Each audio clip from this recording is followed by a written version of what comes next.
वेद ईश्वरीय या मानव निर्मित? वेद पौरुषे मानव निर्मित है या अपौरुषे ईश्वर प्रणीत? वेद का स्वरूप क्या है? इस महत्वपूर्ण प्रश्न का स्पष्ट उत्तर ऋग्वेद में इस प्रकार है। वेद परमेश्वर के मुख से निकला हुआ परावाक है। वह अनादि एवं नित्य कहा गया है। वह अपौरुषेय ही है। 8। इस विषय में मनुस्मृति कहती है कि अति प्राचीन काल के ऋषियों ने उत्कट तपस्या द्वारा अपने तप पूत हृदय में परावाक वेदवाङ्मय का साक्षात्कार किया था। अत वे मंत्र दृष्टा ऋषि कहलाए। ऋषो मंत्र दृष्टा। बृहदारण्यकोपनिषद में उल्लेख है, अस्य महतो भूतस्य निश्वसित में तद्यद ऋग्वेदो यजुर्वेद सामवेदोऽथर्वाग्दिरस, अर्थात उन महान परमेश्वर के द्वारा सृष्टि प्राकट्य होने के साथ ही ऋग्वेद, यजुर्वेद, सामवेद और अथर्ववेद में श्वास की तरह सहज ही बाहर प्रकट हुए। 9। तात्पर्य यह है कि परमात्मा का ने श्वास ही वेद है। इसके विषय में वेद के महापंडित सायणाचार्य अपने वेद भाष्य में लिखते हैं, यस्य ने श्वसितम वेदायो वेदेभ्योऽखिलं जगत् निर्ममे तमः वंदे विद्यातीर्थम महेश्वरम। सारांश यह कि वेद परमेश्वर का ने श्वास है, अत परमेश्वर द्वारा ही निर्मित है। वेद से ही समस्त जगत का निर्माण हुआ है, इसीलिए वेद को अपौरुषेय कहा गया है। सायणाचार्य के इन विचारों का समर्थन पाश्चात्य वेद विद्वान प्रो शून्य विल्सन, प्रो शून्य मैक्समूलर आदि ने अपने पुस्तकों में किया है। प्रो शून्य विल्सन लिखते हैं कि सायणाचार्य का वेद विषय ज्ञान अति विशाल और अति गहन है, जिसकी समकक्षता का दावा कोई भी यूरोपीय विद्वान नहीं कर सकता। प्रो शून्य मैक्समूलर लिखते हैं कि यदि मुझे सायणाचार्य रहित बृहद वेद भाष्य पढ़ने को नहीं मिलता तो मैं वेदार्थों के दुर्भेद्य किला में प्रवेश ही नहीं पा सका होता। इसी प्रकार पाश्चात्य वेद विद्वान वेबर, बेनफी, राथ, ग्रामसन, लुडविग, ग्रिफिथ, कीप तथा विंटनिज आदि ने सायणाचार्य के वेद विचारों का ही प्रतिपादन किया है। निरुक्तकार यास्काचार्य भाषा शास्त्र के आद्य पंडित माने गए हैं। उन्होंने अपने महाग्रंथ वेद भाष्य में स्पष्ट लिखा है कि वेद अनादि, नित्य एवं अपौरुषेय ईश्वर प्रणीत ही है। उनका कहना है कि वेद का अर्थ समझे बिना केवल वेद पाठ करना पशु की तरह पीठ पर बोझा ढोना ही है, क्योंकि अर्थ ज्ञानहित शब्द मंत्र प्रकाश ज्ञान नहीं दे सकता। जिसे वेद मंत्रों का अर्थ ज्ञान हुआ है, उसी का लौकिक एवं पारलौकिक कल्याण होता है। ऐसे वेदार्थ ज्ञान का मार्गदर्शक निरुक्त है। जर्मनी के वेद विद्वान प्रो शून्य मैक्समूलर कहते हैं कि विश्व का प्राचीनतम वाङ्मय वेद ही है, जो दैविक एवं आध्यात्मिक विचारों को काव्यमय भाषा में अद्भुत रीति से प्रकट करने वाला कल्याण प्रदायक है।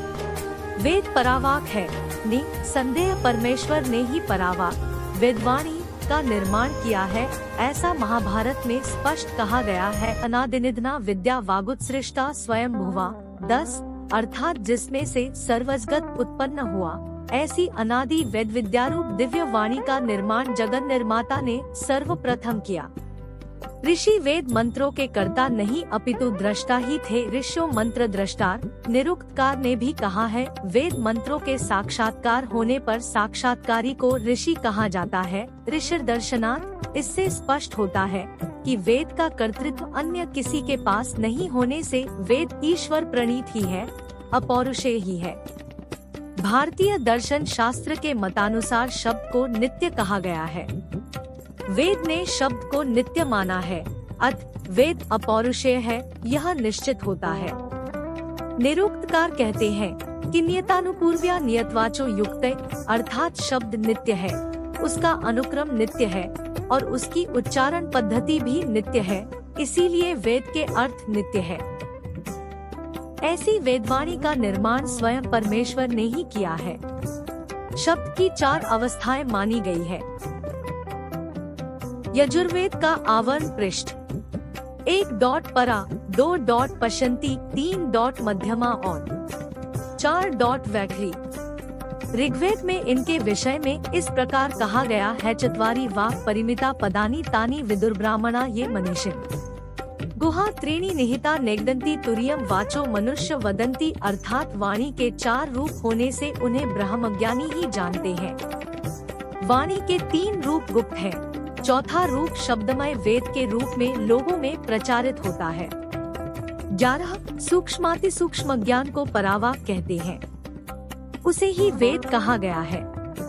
इस वेदवाणी का साक्षात्कार महातपस्वी ऋषियों को होने से इसे पश्यन्ति वाक कहते हैं। ज्ञान स्वरूप वेद का आविष्कार शब्दमय है। इस वाणी का स्थूल स्वरूप ही मध्यमा वाक है। वेदवाणी के ये तीनों स्वरूप अत्यंत रहस्यमय हैं। चौथी वैखरी वाक ही सामान्य लोगों की बोलचाल की है। शतपथ ब्राह्मण तथा मांडुक्योपनिषद में कहा गया है कि वेद मंत्र के प्रत्येक पद में, शब्द के प्रत्येक अक्षर में एक प्रकार का अद्भुत सामर्थ्य भरा हुआ है।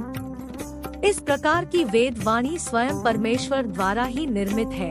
यह निशंक है। शिव पुराण में आया है कि के अकार, उकार, मकार और सूक्ष्मनाद इनमें से 1 ऋग्वेद, 2 यजुर्वेद, 3 सामवेद तथा 4 अथर्ववेद में सृत हुए। समस्त वाड्मय ओंकार से ही निर्मित हुआ।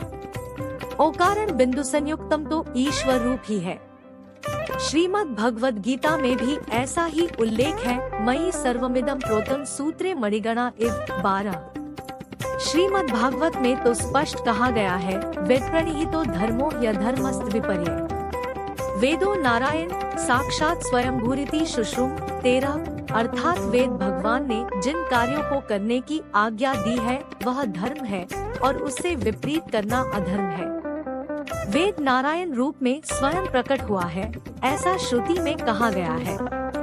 श्रीमद् भागवत में ऐसा भी वर्णित है, विप्रा गावश्च वेदाश्तप सत्यं दम शम श्रद्धा दया तितिक्षा चक्रत्वश्च हरेस्तनु 14, अर्थात वेदज्ञ सदाचारी भी, ब्राह्मण, दुधारू गाय, वेद, तप, सत्य, दम, शम, श्रद्धा, दया, सहनशीलता और यज्ञ ये श्रीहरि परमेश्वर के स्वरूप है।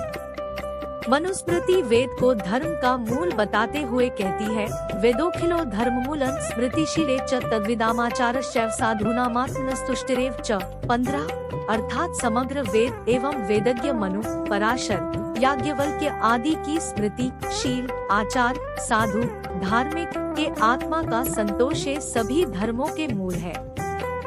याज्ञवल्क्य स्मृति में भी कहा गया है, श्रुति, स्मृति, सदाचार, स्वस्य च प्रियमात्मन् सम्यक् संकल्पज कामो धर्ममूलमिदं स्मृतम् 16, अर्थात श्रुति, स्मृति, सत्पुरुषों का आचार, अपने आत्मा की प्रीति और उत्तम संकल्प से हुआ धर्माविरुद्ध काम, ये 5 धर्म के मूल है।